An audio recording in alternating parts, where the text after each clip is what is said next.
As you're aware that the Mawkasiang orchid was tendered out, was leased out, and the concerned parties who got the project got the permission to start, or to take over the property and the property is leased out, and they're running the property. But there is a demand from them to allow them to invest and make that property into a 5-star, because right now it's not, by the investments being made by them, by the private sector. And so based on that, obviously the terms and agreement of the lease have to be amended.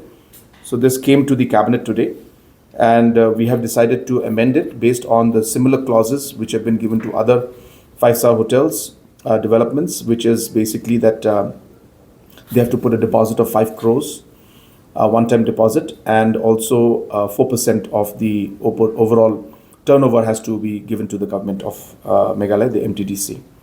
So those terms and conditions will be, as part of the agreement. And once they accept that the permission to upgrade it to 5-star hotel will be, 5-star category resort will be given to the concerned party.